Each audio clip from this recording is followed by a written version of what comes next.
अस्सलामु अलैकुम। अफरासियाब मोहल advocate YouTube channel से आपकी खिदमत में हाजिर हूँ। हमारा आज का मौजू है कोरोना, जो आपके लिए दिलचस्प होगा और हैरान कुन नई मालूमात से भरपूर भी होगा। आपकी इल्मी इस्तेदाद को बढ़ाने में मददगार साबित होगा। मजीद वीडियोस हासिल करने के लिए हमारे चैनल को सब्सक्राइब करें और बेल आइकन को जरूर दबा दें। आइए चलते हैं हमारे आज के मौजू की तरफ। दोस्तों, आपने देखा होगा कोरोना वायरस जैसी वबा ने पूरी दुनिया को वक्ती तौर पर अपने पिंजरे में कैद कर लिया था और हर इंसान इस जंग को अपनी मदद आप के तहत लड़ रहा था। बहुत से लोग इस जंग से बाजी ले गुजरे और बेशतर लोग इस जंग से लड़ते लड़ते अपनी जिंदगी से ही हार गए और बेशतर लोगों ने अपनी जिंदगी का नया आगाज किया। इसी तरह कोरोना वायरस ने इस पूरी दुनिया पर अपने बेशतर असरात छोड़ दिए।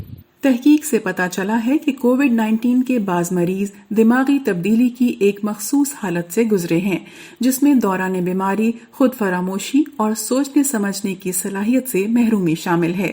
मरीजों की सेहत पर तवील अरसे के लिए मुरतब होने वाले असरात का मुकम्मल बढ़ते हुए शवाहिद से जाहिर होता है कि हत्ता के वो अफराद जो कम शिद्दत में भी गुजारा कर लेते थे, मगर कोरोना जैसी वबा से गुजरने वाले अफराद इससे भी महरूम रहे। एडवाइजरी ग्रुप का इजलास 7 मई को हुआ था, जिसमें 50 लोगों ने शिरकत की थी, जिनमें सर पैट्रिक विलांस और प्रोफेसर क्रिस विटी भी शामिल थे। इजलास की कार्रवाई के तहरीरी नुकात में कहा गया, एडवाइजरी ग्रुप को सेहत पर पड़ने वाले तवील मुद्दती असरात की मौजूदगी का पता चला है, जैसा कि कई माह तक इंतहाई थकावट और सांस लेने में मुश्किल, और इन असरात पर नजर रखने के लिए मरीजों के ग्रुपों पर तहकीक अहमियत की हामिल है। बरतानिया के लॉकडाउन में जाने से पहले भी मुल्क के इंतहाई निगहदाश्त के शोबे FICM, जो डॉक्टरों को इंतहाई निगहदाश्त की तरबियत देने वाला पेशावराना इदारा है, ने कहा था कि कोविड-19 के वो मरीज जो शदीद बीमार हुए, उनके फेफड़ों को ऐसा नुकसान पहुंच सकता है जिसे ठीक होने में 15 साल तक लग सकते हैं। FICM ने वाजे किया है कि इंतहाई निगहदाश्त में दाखिल होने वाले कई मरीज सेहत के जिस मसले का शिकार हुए, उसे acute respiratory distress syndrome ARDS कहा जाता है। ये पूरे फेफड़ों में बहुत सख्त सोजिश का सबब बनती है, जिसके नतीजे में रतूबतें खून की नालियों से निकलकर फेफड़ों की थैलियों में चली जाती हैं। इस सूरत हाल में तिब्बी मदद के बगैर सांस लेना मुश्किल हो जाता है। अमेरिकन मेडिकल एसोसिएशन के जरीदे JAMA कार्डियोलॉजी ने गुज़श्ता मार्च में एक तहकीक शाये की है, जिसमें वुहान में अस्पताल दाखिल होने वाले पहले 416 मरीजों में से तकरीबन 20% के दिल को पहुंचने वाले नुकसान के बारे में बताया गया है।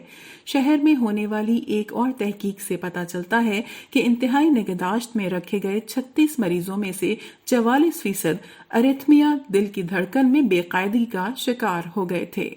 तहकीक से पता चलता है कि इस कैफियत से दिल के पट्टे सोजिश में मुब्तला हो जाते हैं, जिससे दिल का बरकी निज़ाम मुतासिर होता है और इस तरह दिल की धड़कन में बेकायदगी आ जाती है। इसके अलावा दिल की पूरे जिस्म को खून को मौसर अंदाज में पंप करने की सलाहियत मुतासिर होती है, जिसका नतीजा सांस लेने में मुश्किल की सूरत में निकलता है। दिल और खून की नालियों की पेचीदगियां कोविड-19 में नई बात नहीं है।